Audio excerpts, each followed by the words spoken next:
Welcome, everyone. Thank you for joining us for today's webinar, Restarting Sourcing Responsibly. My name is Nate Herman. I'm the Senior Vice President for Policy at the American Apparel and Footwear Association. To kick off today's program, we're going to start with an update on AAFA and then move into our session. American Apparel and Footwear Association is the largest trade association in the United States, representing apparel and footwear brands, retailers, wholesale companies, manufacturers, and the supplier community, all of whom produce and distribute product across global markets. AFA focuses on three core areas critical to business operations of our members: brand protection, supply chain and manufacturing, and trade. Under our mission of advocacy that fits, AFA provides members with expertise across these disciplines, along with personalized casework and educational programming, such as today's webinar, to help members navigate the complex global marketplace. Members gain unparalleled access to resources, tools, and special interest committees that deliver exclusive insights on regulation, compliance, and policy, as well as networking and collaboration opportunities. AFA has been incredibly focused on COVID-19 relief for the industry. In recent weeks, we have been instrumental in obtaining duty deferral and pushing for increased governmental support in addressing the economic crisis for the industry. We have shared guidelines to support companies manufacturing PPE and have developed a series of new resources which can be accessed from AFA's website on its COVID-19 dashboard. One of those resources we'll be talking about on today's webinar. Two quick housekeeping notes before we get started. If you have any questions during the presentation, please type them into the question box in your GoToWebinar control panel. I will bring them up during the Q&A segment following today's presentation. Also, we are recording today's webinar. The webinar, along with the presentation deck, will be available on AFA's Learning Center in 48 hours. If you experience any technical difficulties throughout the webinar, please contact GoToWebinar support at 1-800-263-6317. We have a great program planned for today, sponsored by WRAP, so let's get started. To start, I am delighted to introduce today's presenter, Avedis Seferian, who's the President and CEO of WRAP.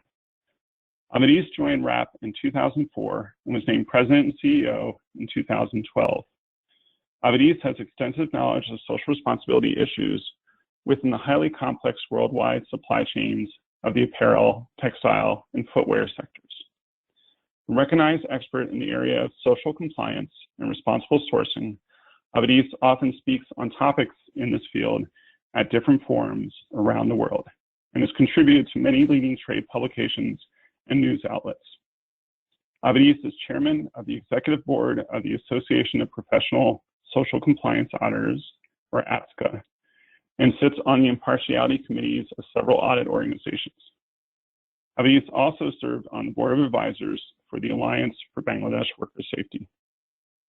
Avedis speaks 5 languages, has lived in 4 countries, and holds degrees from 3 different continents, including a BA from St. Stephen's College in India, an MBA from the American University of Armenia, and a JD from Georgetown University in Washington, D.C. Avedis is a member of the American Bar Association and Virginia State Bar. Avedis resides in Fairfax, Virginia, with his wife and their 2 sons. The 3 key learning objectives that we will cover today include how to keep responsible sourcing a priority while or onboarding factories, practical health and safety guidance for manufacturing facilities, and advice on communication protocols for buyers and suppliers. Again, as I mentioned, we'll be talking about 2 publications that are available to AFA members. The first is already on our COVID-19 dashboard. Another one will be posted later today. And with that, Avedis, let's begin. Thank you, Nate. We do have a lot of ground to cover, and I know we have a lot of folks on this call, and we certainly appreciate everyone joining us. For starters, I guess I will start by saying I hope everyone's doing well. These have been some truly unprecedented and strange times, to say the least, and I hope we're all trying to make the most of it. There is a sense that we're turning the tide, and that's why we want to talk about restarting sourcing and how to do so responsibly is what we want to cover. There are a lot of resources out there, folks trying to be helpful, no doubt, but it can be overwhelming. What we're trying to do, RAP and AAFA together, is provide a single place where you can get good overarching advice to then be able to resume your operations and do so in a way that is responsible, and hopefully be a way that you can cut through some of the noise out there and get practical, direct information. With that in mind, let's set up some parameters. There's a lot of things that sourcing responsibly covers and restarting it covers. This webinar is going to focus on the supply chain operations side of it solely. There's plenty of information on the retail end with regards to when it comes to safely reopening the stores, specific things like dealing with returns, etc. And that guidance is available on the AAFA website, that COVID-19 dashboard that Nate has already referenced. Just sort of as an overarching statement, it's a bit of an understatement, really, that the pandemic's implications are severe, and how we run factories is going to change significantly.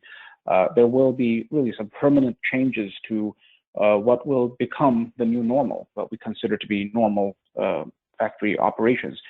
Some of these practices may be only necessary for the short time, and we'll talk about that over the next several slides. But the reality is that much of what we're going to cover is going to relate to things that will become standard operating procedure going forward. So some of these are immediate reactions, yes, but really we should start thinking about this for the long haul, and think of them as SOPs going forward rather than simply short-term fixes.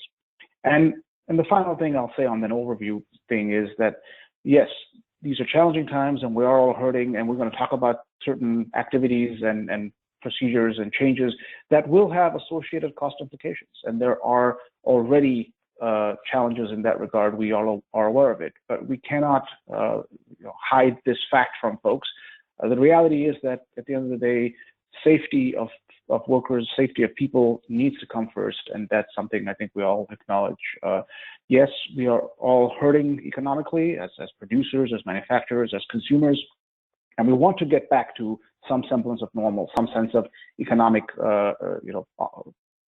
return to that kind of activity.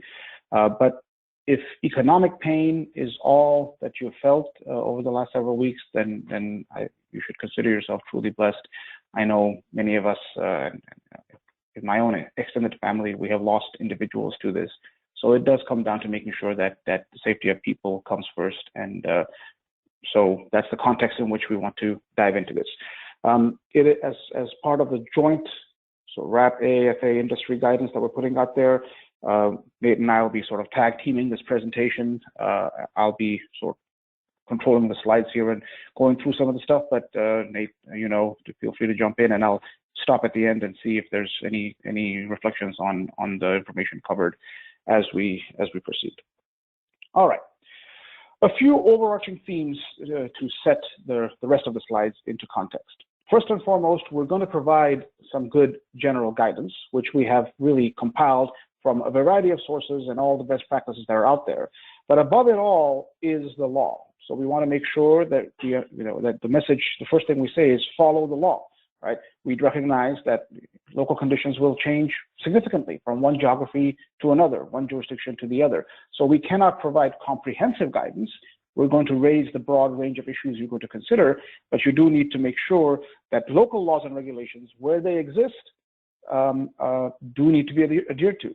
So absolutely nothing in these slides ought to be construed as advice or as even suggestions that you should proceed even in keeping with these guidelines in locations where local authorities have not given the green light to do so. So we'll talk about how to make a workplace safer, but if the authorities have said you cannot open these factories yet, then that's advice to follow, even if you would open them in keeping with the advice that we're sharing. It's important to recognize that all of the advice, all of the information that's going to follow really trace back to three key things, three key practices. Physical distancing, making sure that you have good enhanced sanitization measures, and this will include things like minimizing touch points, which we'll get to in just a second, and proper identification and, as needed, isolation of risky cases.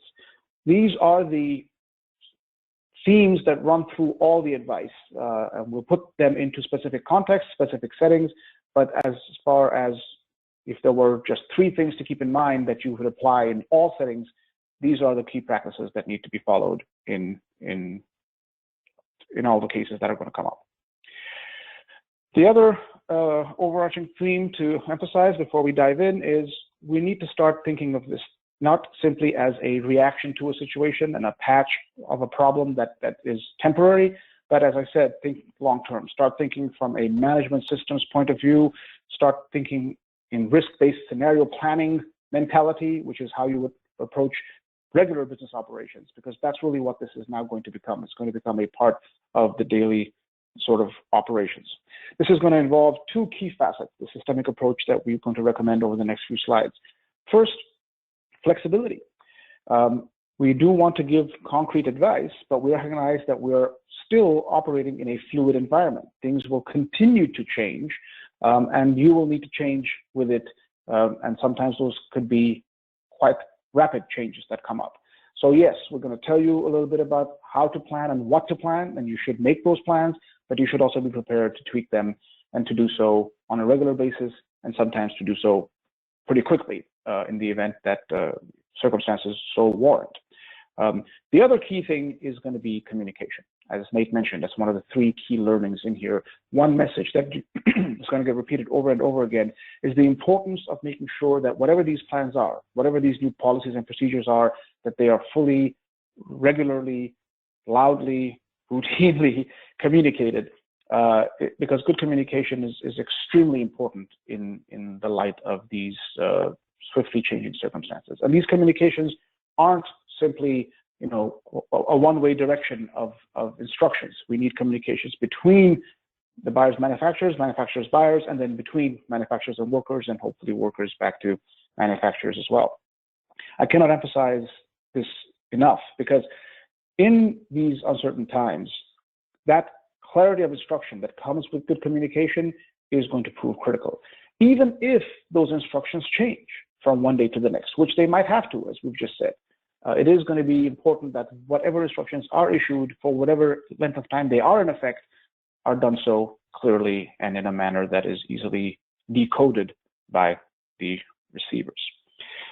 Nate, I'll pause here and see if you have anything you want to add to the overarching themes.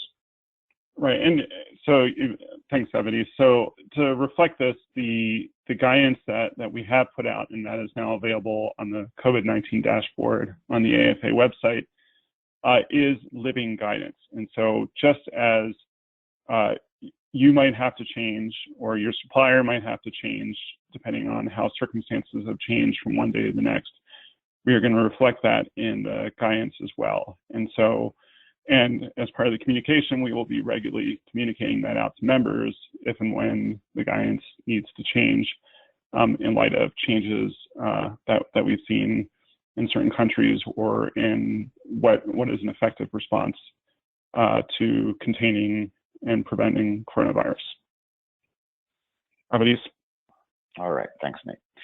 So, as we've said, this is going to be a webinar focused on supply chain operations. So we'll be looking mostly at the factory, but let's start with a very quick look at the buyer's side of restarting supply chain operations and ask the question, should the old approach, where you would have sourcing or QA people in the factory frequently, regularly in attendance, should that continue? Is this something that we need to revisit? And our advice is that, there is going to be value in considering available alternatives if your circumstances so permit. Sometimes direct presence will be necessary. There's no alternative to it, but there are some checks that can be done virtually.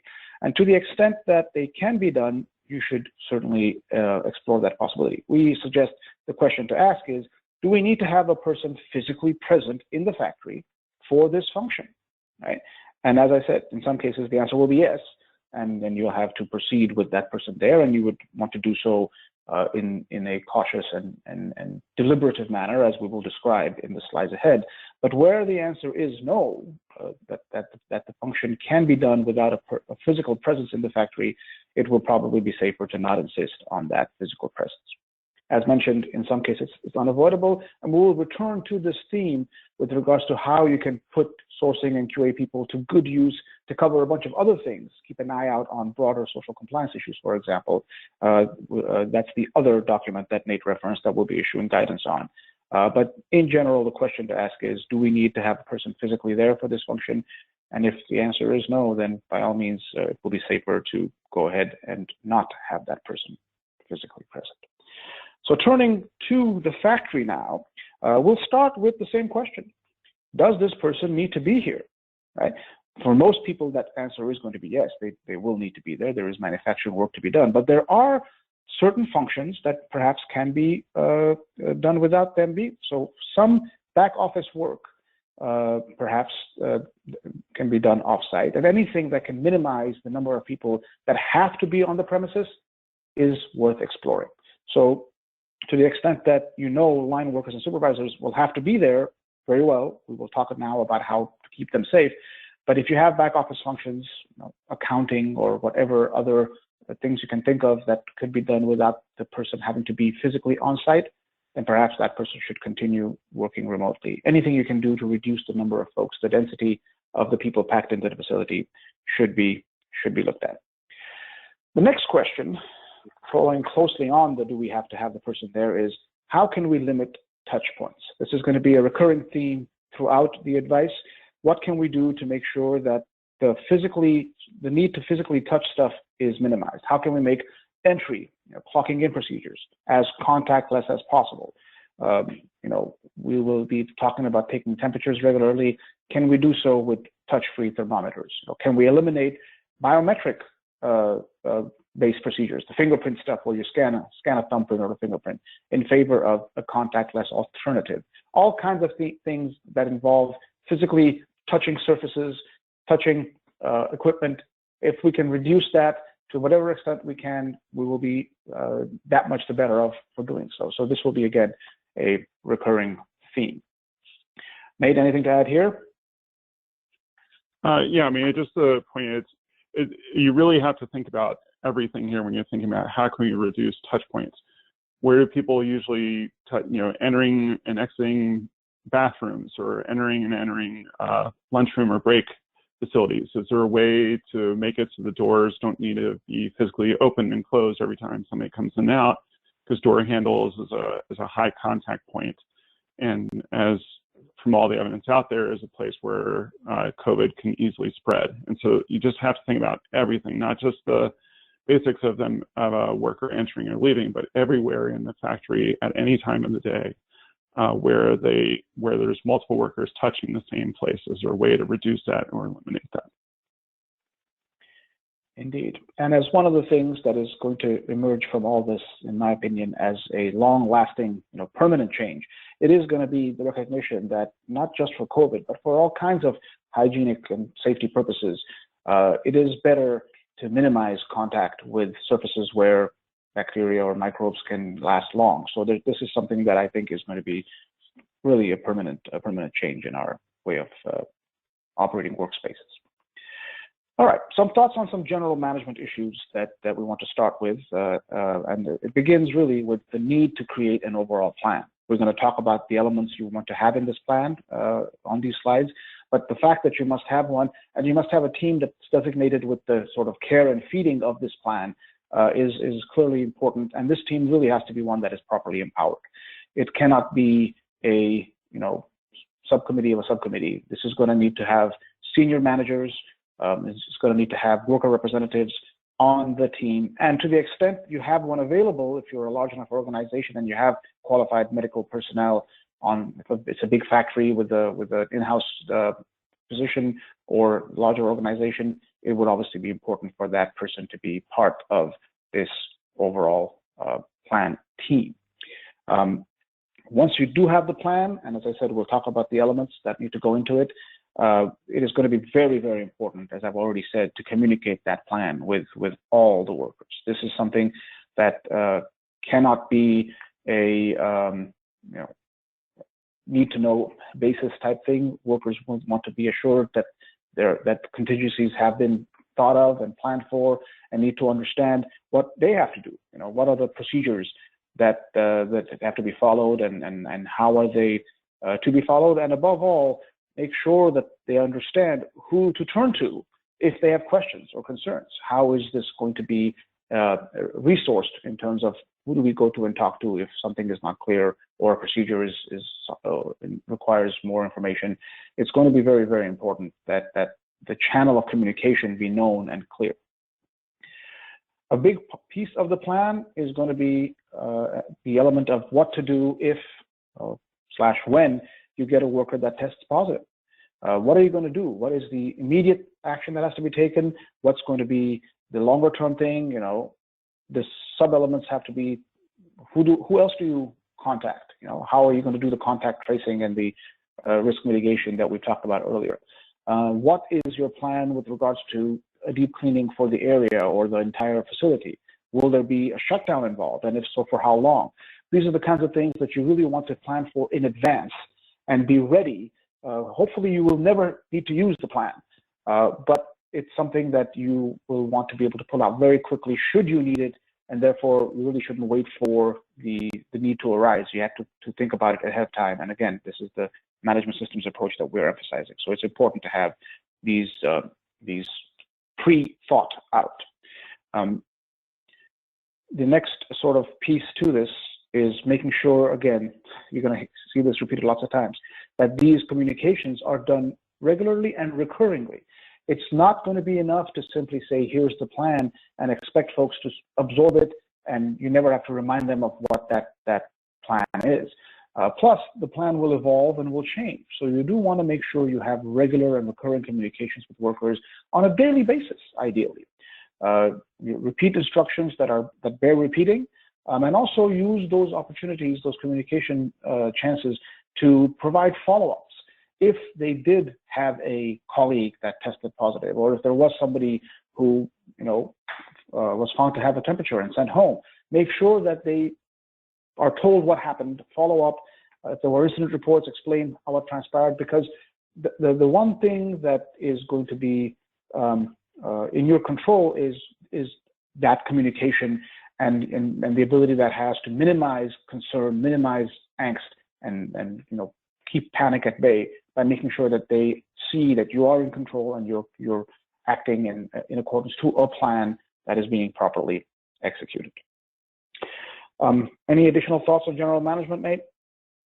Yeah, on the communication point, I do want to emphasize as well that this needs to be two-way communication as much as possible. Obviously, management is setting the policies and has certain information that's not available to the workers, but the workers are the ones, the eyes and ears that are seeing things on the factory floor day in and day out, and they need to be able to have a way to communicate with management and know that communication is being taken seriously and being acted upon. And so it really needs to be two-way communication here, as well as regular and recurring.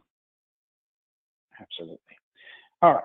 Diving down now to the nitty-gritty. Oh, and an important point to emphasize on that, when you do have that communication, make sure that you have worker representatives involved as much as possible. So the communication can be socialized among the workers by folks that are on worker representatives themselves. Diving into the nitty-gritty and talking about now specific facets of the production floor, starting with the point of entry. A clear piece of advice is to have temperature checks at that point of entry. You will have fairly consistent information in this regard. Most medical guidance indicates that 38 degrees Celsius, which is 100.4 Fahrenheit, is what is considered a fever.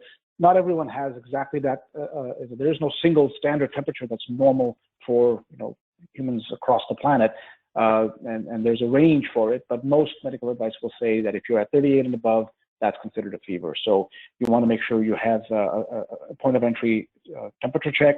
And again, remember to do so in a contactless way, and have a clear process for what happens if somebody is identified as posting a temperature above 38 Celsius or 100.4 Fahrenheit. What is going to happen? The individual gets sent back home. All right. What do they have to do to come back? Is there a time fixed duration? Is there a future testing based response? What about other workers who are in close contact with that worker, the folks in front and behind them in line, for example? What are you going to do? Make sure you have all those things planned out, and do so in advance, obviously, because you will be called upon to put that in action at that exact point in time when somebody with a temperature above that gets measured at the point of entry. The other clear piece of advice for the point of entry is to make sure you have hand sanitizers available, and these should be the alcohol-based proper hand sanitizers that should be made available. And really, we would suggest going further to consider making use mandatory. Even if somebody washed their hands before they came up to your gate, you should make them sanitize their hands as a mandatory part of the entry procedures. We've been hearing from various sources about some factories going so far as to set up disinfecting tunnels at the entrance points. This is something that can be considered. There's some mixed reviews on how effective these are over and above just hand sanitizers and everything else. But if you are going to go down that route, be aware of some consequences that could come because of it. You've got a lot of chemicals involved in such disinfectant tunnels, and there might be concomitant risks to exposure that you will need to consider and to see whether these are worth it. Basic hand sanitization and temperature checks might be sufficient for the purposes that we have in mind for a point of entry. The other thing to be very careful about is not to have overcrowding occur at the entry points. And if you're going to have a procedure that everybody has to go through that is going to make entry a little bit longer, then the risk of that crowding goes up. So you really might, depending on the size of the workforce, need to consider staggered arrival times in order to make sure that there is no overcrowding occurring at the point of entry. And finally, with regards to entry, put in place a policy that's going to be clear about the limits with regards to non-associates entering the factory, folks that are not your employees, contractors, the QAs and sourcing professionals, auditors or inspectors who need to be there. And you should obviously recognize that they will have to be part of your policies, but understand what what the limitations are and ensure that they all go through the same check-in procedures as your workers. Be consistent about that and insist that such non-associates should limit their movements in the factory only to those parts of the facility that apply to their work. It is going to be something that you're going to have to pay a little bit extra attention to. Nate, anything else on point of entry? No, you covered it. Okay.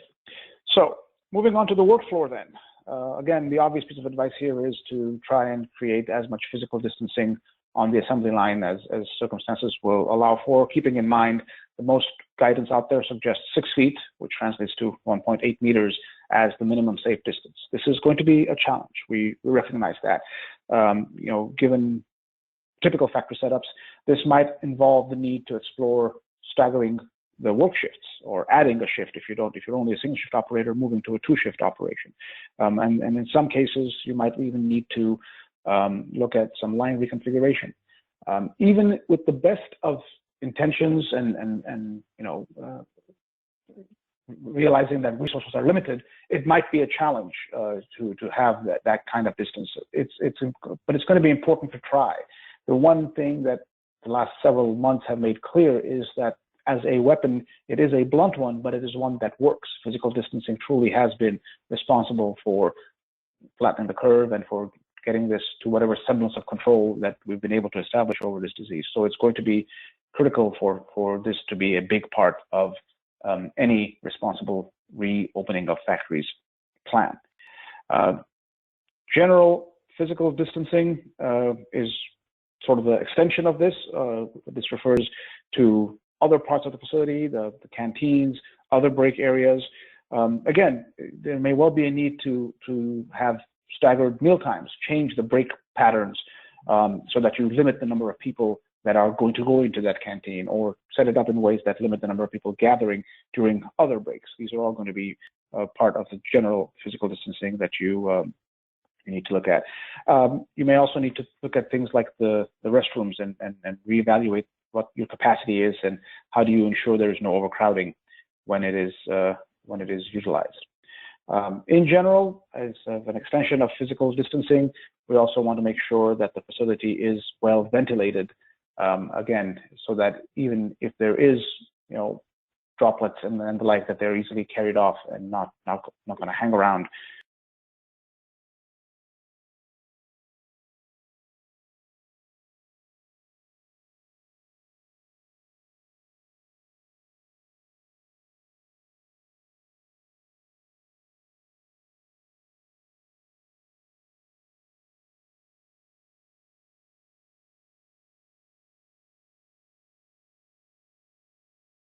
Place size so warrants. It is going to be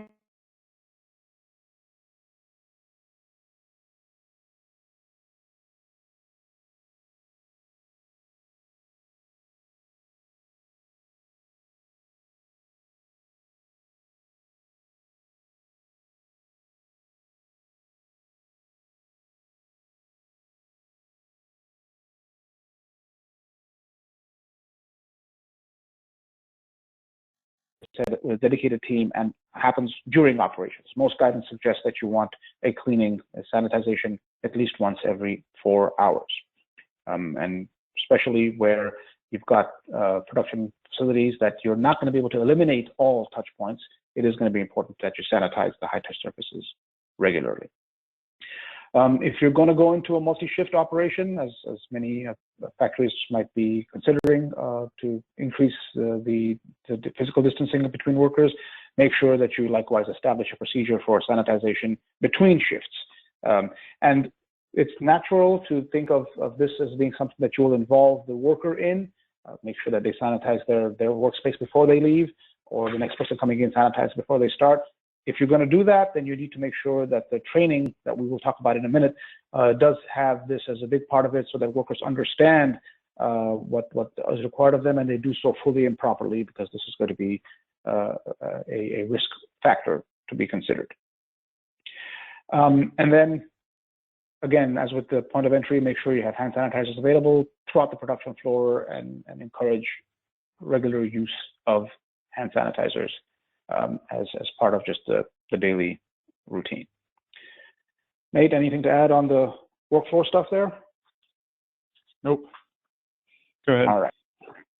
Let's talk a little bit about masks and gloves. The advice is quite clear with regards to masks. You should require that all personnel wear face masks. You want to make sure you have a clear policy in this regard. The policy should cover a few things very specifically, starting with what type of mask. There is still some confusion out there, but really the general advice is simply something that effectively covers the nose and mouth. Okay? It does not have to be the high-end stuff. It does not have to be N95. It doesn't even have to be a formal surgical mask. Just a proper covering, cloth covering of the nose and mouth in a way that is effective will suffice for the purposes that it is meant to serve, as a reduction as a barrier to transmittal of droplets. So make sure you're clear in your policy what type of mask is required. Also be clear about who will provide. Right? While it might be possible to allow workers to use their own if they have adequate cloth masks, it really is our recommendation that the best practice would be to provide disposable masks on a daily basis. This way you have control and you're able to make sure that everyone gets it, and it is something that is an important measure. So if you're going to allow workers to bring their own, then that, as I said, may be an option, and you need to make sure that they're adequate. But as a best practice, providing a daily disposable mask on a daily basis is what we would recommend. And then the other part of the policy that's going to be clear is, if it is a disposable mask, whether provided by you or the workers bring their own, how will the masks be disposed? You have to make sure you have good procedures in place for that as well. And if you're going to allow for reusable masks, cloth masks, then also be clear about who's responsible for ensuring proper cleaning? Is that something that you're going to do at the facility? Or the worker's going to do it? What's the methodology and what's the frequency, so that people understand exactly what is an acceptable mask and how they should go about using, reusing, if that's the case of it. So for the masks, there is that fairly clear guidance on making sure that everyone wears it. For gloves, it's a little bit harder. It's not always practicable to have all work operations be conducted by individuals wearing gloves. We would recommend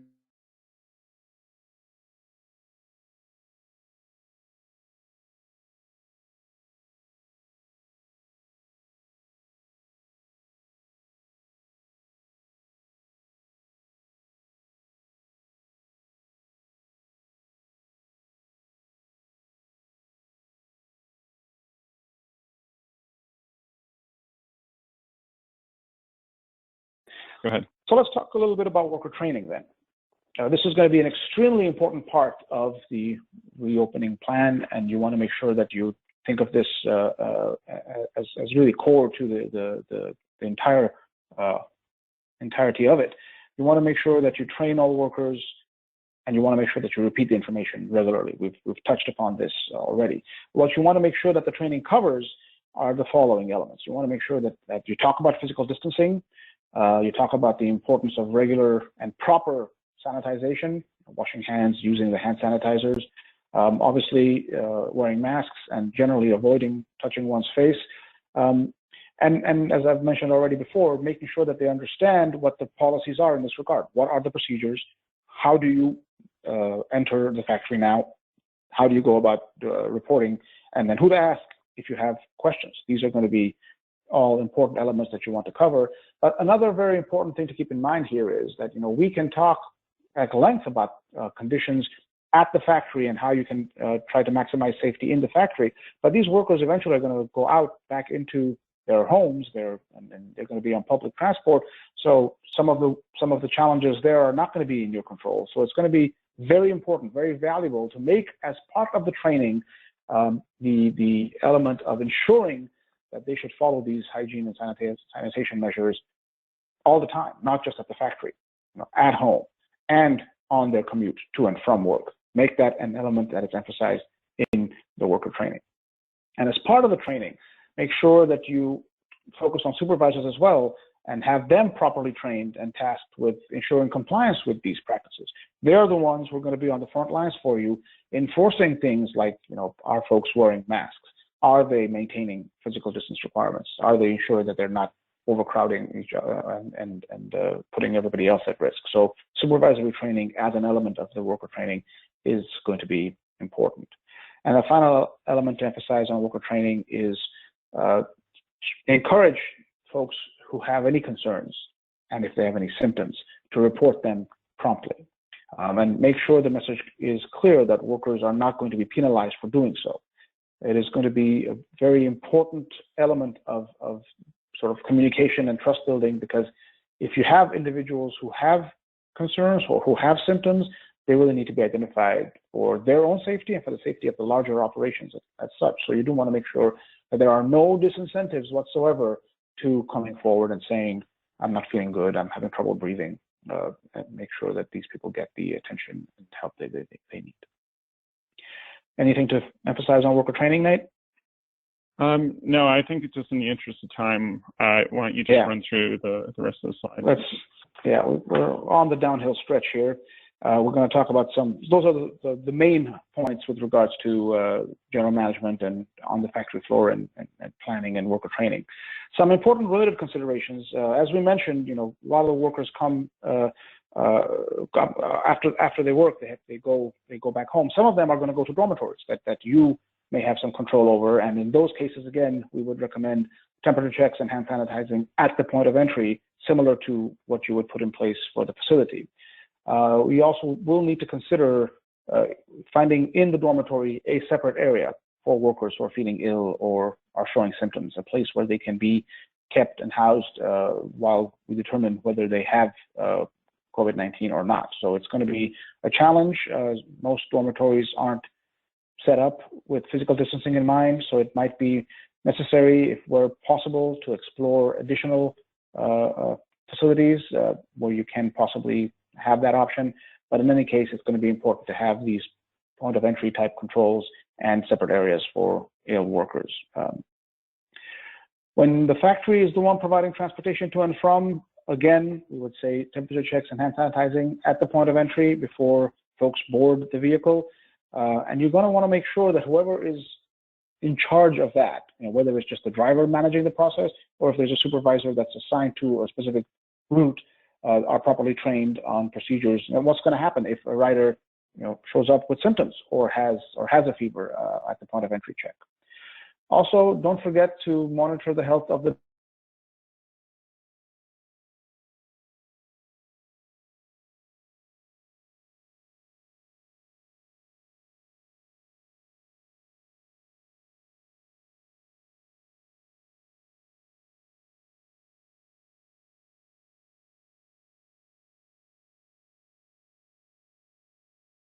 during their entire commute. This is something that they should make part of their again, hand sanitizing before entering and exiting public transportation as an additional safety measure.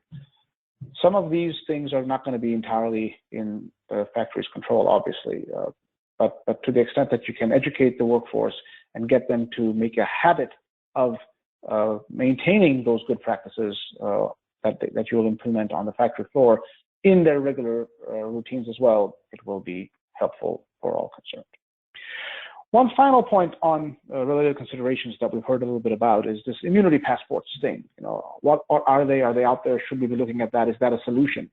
And unfortunately, the news is not good in this regard, because while you have some countries, and there really aren't that many, who have said they will be issuing these or exploring issuing these, it is generally not considered to be a practical solution. The WHO, the World Health Organization, has made quite clear that there is no medical basis for issuing an immunity passport. So it would not be something that we would recommend to explore as a solution for reopening factories.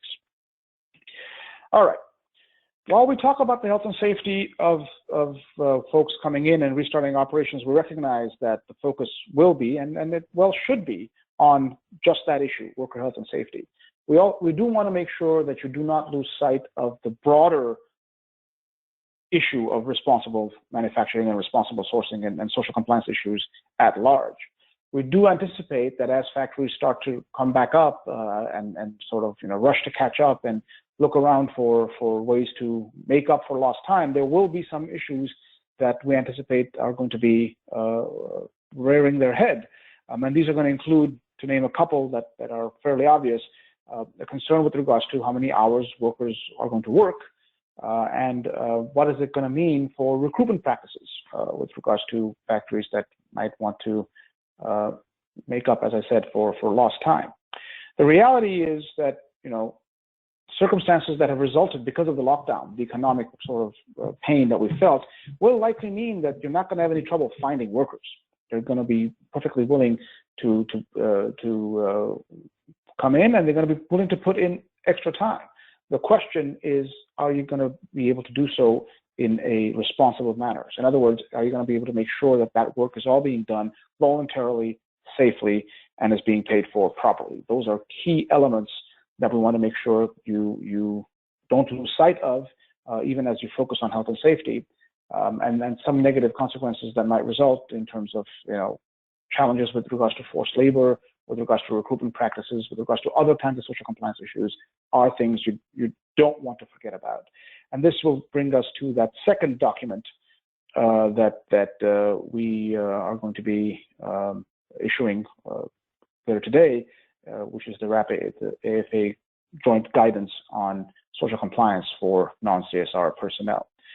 This is going to be focused on individuals in the QA sourcing space that aren't auditors and are not going to be asked to become auditors, but we're going to be providing some resources to get them to a level of understanding of social compliance issues so that they can look out for some main things, some of the main challenges out there.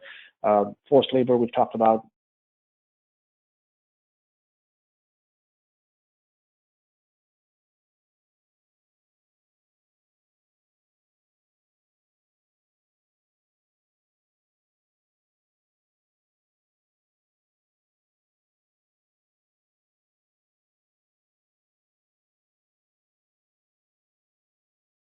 with regards to the risk of unauthorized subcontracting. As we've said, we're not going to be making social compliance auditors out of them. They're not going to be asked to do that. They're simply going to be asked to observe. Many of the things that you want to be aware of, to keep an eye out for, are things that just can be seen, or things whose absences can be noticed. So we'll be pointing out those things for them. And we would recommend that they make a tour of the facility part of their routine. I mean, they're there regularly, and just have normal conversations. Talk to management, talk to workers, supervisors. It's not an audit function. It's simply a function of being there and observing what you can as part of your regular routine. Look at things like posters or advisory information on display in the facility. Look for safety information. Look for notices about workers' rights and duties. Look for anything about existing facility programs, any information out there. And the one point to emphasize is, if they do see something suspicious, their role has got to be to identify risks and bring up risk identified to the appropriate organizational colleague in order for that colleague to ensure action is taken. Non-CSR personnel should definitely not be attempting to engage factory management on CSR issues directly. Their role is not that, but their role can be helpful for that function because they can be great eyes and ears on the ground in the facility. And since they're going to be the ones going back into the factories sooner than anybody else, it's going to be valuable to have them trained to be able to identify high-risk elements, which you can then address within your organizational hierarchy as appropriate. So it's a lot of ground to cover, I know, and I really, we could go on talking for hours and hours, but I think from an overview point of view, that's plenty, and I thank you for your attention. And we've saved a good deal of time because I suspect there will be plenty of questions, and I think we'll start with those now, Nate. Hey, thanks, Avedis. And to your last few slides, Avedis, we will here at AAFA be continuing conversation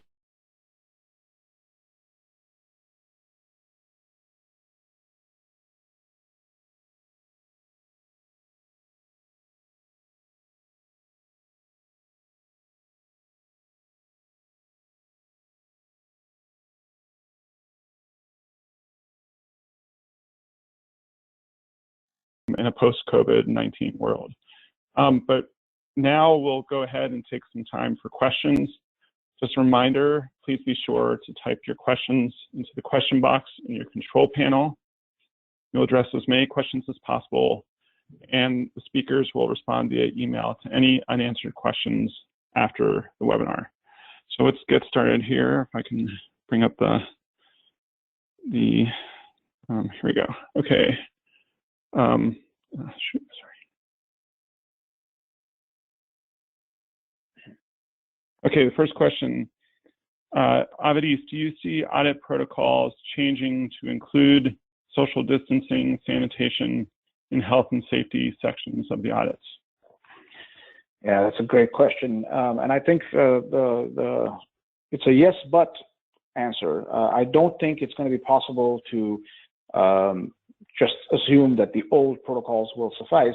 But from a principled point, the old protocols really were meant to have a sense of assurance that the conditions on the factory floor are safe and healthy for the workers. And recognizing that this post-COVID world gives us another facet to look at, I do believe that we're going to have to see audit protocols adjust somewhat.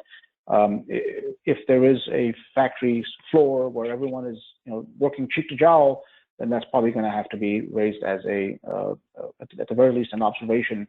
And as we sort of get a better grip of what that's going to look like. The but part is, this is one of those things that we're not sure how much of this is going to be a long-term problem. Right now, as we're trying to flatten the curve, social distancing is important. Physical distancing is that key blunt weapon. As I said, we're not yet at a place where we know the answer to the question: is this going to be a recurring nightmare, for want of a better way of putting it, or will there be a way to immunize? Will there be a vaccine or something like that? If that happens, that might have implications. But in general, I do believe that some adaptation of audit protocols will result from all this to look at overall hygiene that much more closely. We talked a little bit about contact points and other things like that as well. So the long and short of it is, I do believe there will be some changes that comes of it. Okay, thanks. So next question. The reference to 6 feet is certainly consistent with the policy here in the United States, but the questioner is saying that the World Health Organization is saying it's actually 1 meter as minimum social distance. How do we reconcile those two numbers for facilities outside the United States? Yes, that's a great question too, and the fact is there is no one number. The majority of the sources out there do seem to coalesce around 6 feet, but yes, there are some that seem to have a lower number in mind. The UK government's announcement yesterday suggests 2 meters, which is more than 6 feet. So there are some that are on the other end of it too. So it is going to be a bit of a what's the best practice out there? And as I said, most guidance does seem to coalesce around 6 feet. Certainly, you're not going to be penalized for going above that. Can you manage a little bit below that? I think the context matters, right? If you're walking past someone, going from one workstation to the next, and you're less than 6 feet away for all of 2 seconds, that's probably not going to be a problem. I think the World Health Organization and most other tracing programs that are out there will look at both proximity, physical proximity, but also length of time spent in that physical proximity as key factors. So quick transient, passing by someone is generally not going to be problematic, and you can have that be within a meter or hopefully not less. But sustained standing next to each other working, I would definitely stick with 6 feet, 1.8 meters at least. Okay, next question. Would you suggest factories to keep a record of workers with underlying conditions, such as asthma or tuberculosis or any other illness that can be critical to immunity? And then what's the concern if you do have such a list? Yeah, that is a good question, and one we did not really touch upon. It is a disease that does have certain higher risk categories of people, whether it's the elderly or whether it's folks that are immunocompromised or folks with underlying respiratory conditions. I think it's something that you should consider. A lot of folks that have medical programs as part of the factories, and these are already on record. And where you do have that record, it's going to be important that you utilize that and recognize that there are higher risks for certain individuals. I would definitely think it's something that you should make part of your training. So workers should be aware that if they have these conditions, they should be extra careful. And if they want to volunteer that information, that's probably going to be okay. In general, you do want to keep a record of workers as you test for temperature or as they report symptoms, because you're then going to want to do some sort of contact tracing and see if that individual worker was in close proximity for a prolonged period of time with other workers, or was at a station that involves a high degree of contact, because then you're going to want to make sure that you execute the parts of your plan that relate to what happens if you identify these problems. So good record keeping and making sure that you are consistent and clear about health conditions is going to be an important part of the reopening responsibly plan. Okay, how do you expect apparel production and sourcing costs to change this year because of these extra safety measures required? Yeah, I wish I knew the specific answer to that one, Nate. It's safe to say that there will be changes, and I don't really see how some of these measures are going to be implemented in a cost-neutral fashion. There's going to be some additional, increase in overhead, and how that gets passed on and how that gets absorbed is going to be fascinating to explore. There is the larger question, honestly, to which we also don't have an answer to, as to what's going to happen with demand. As we all reemerge and get back to shopping, get back to buying, what's the level of demand going to be? Are we going to be back to normal like we were, November, December, January, or is it going to be something that is going to permanently depress certain categories, maybe, or obviously others might see it go the other way. So, in other words, I do believe that there's going to be fairly significant changes in sourcing, generally speaking, product categories, product prices, and there will be impacts on pricing for sure. I would suggest, as I've been saying from the beginning, that this be seen as a supply chain problem.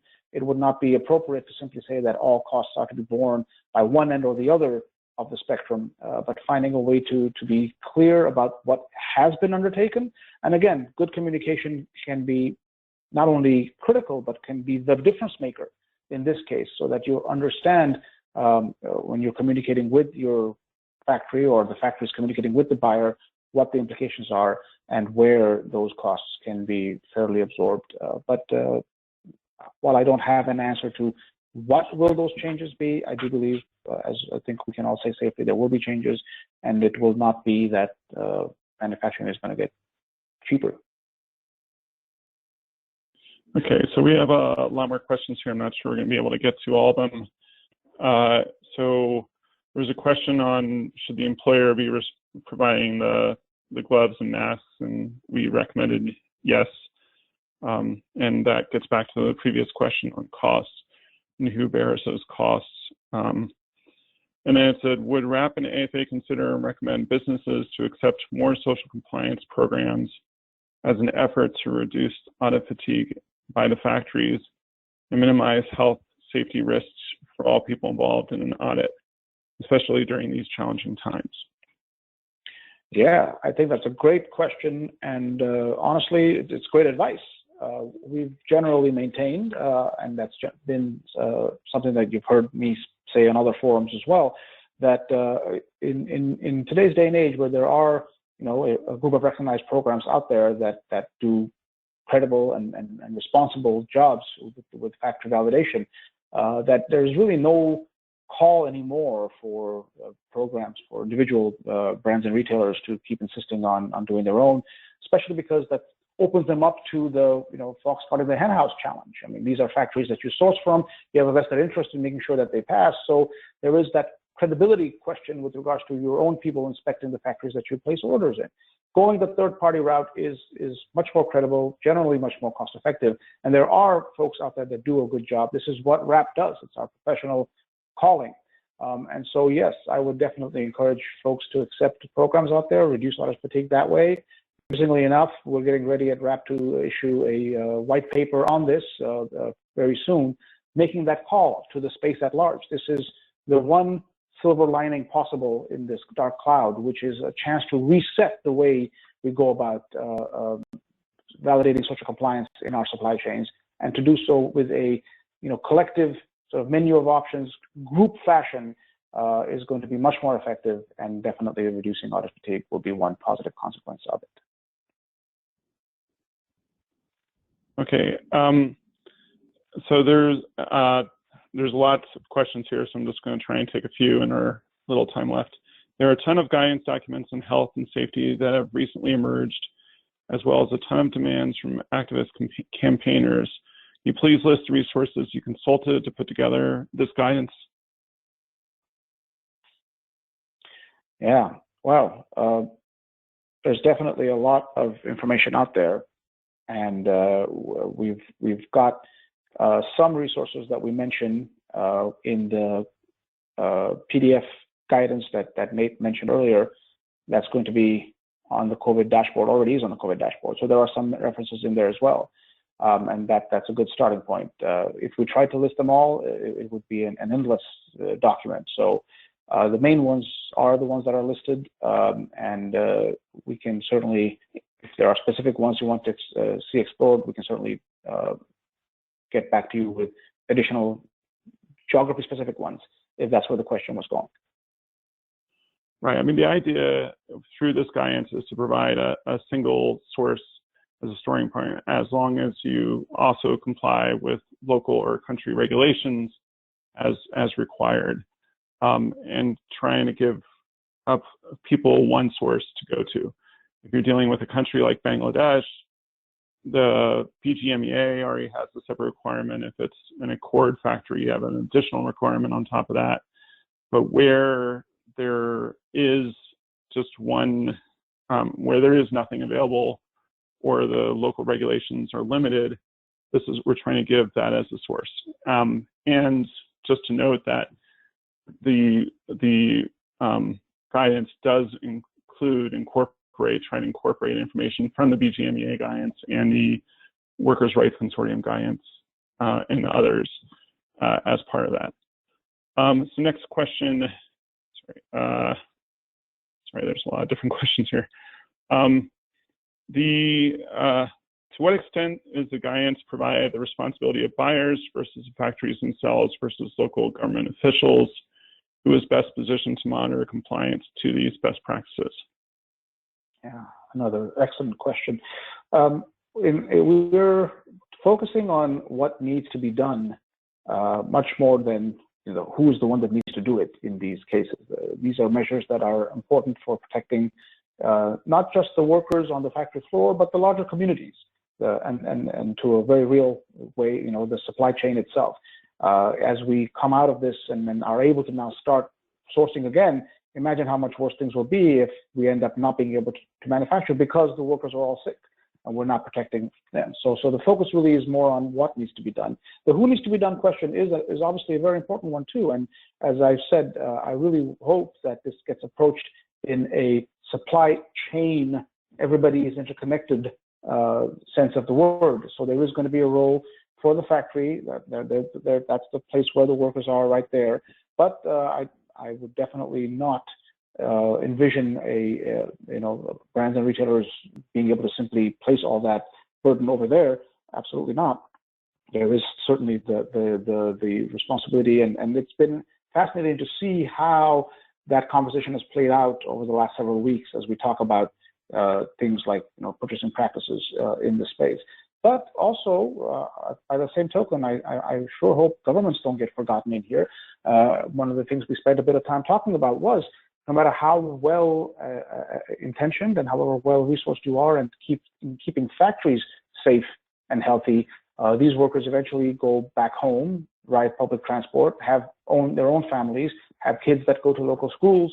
What's happening in the larger society, and where does the government step up their game to make sure that you're providing safe and healthy conditions for your populace? All of these are going to be very important facets in there. So there is a role for everyone, and everyone's role is going to increase, and everyone's going to have to step up and make sure that we're fighting this, as I said, in a collective manner. Think of it holistically. We are a supply chain, as we've said. And as the adage goes, no chain. A chain is only as strong as its weakest link.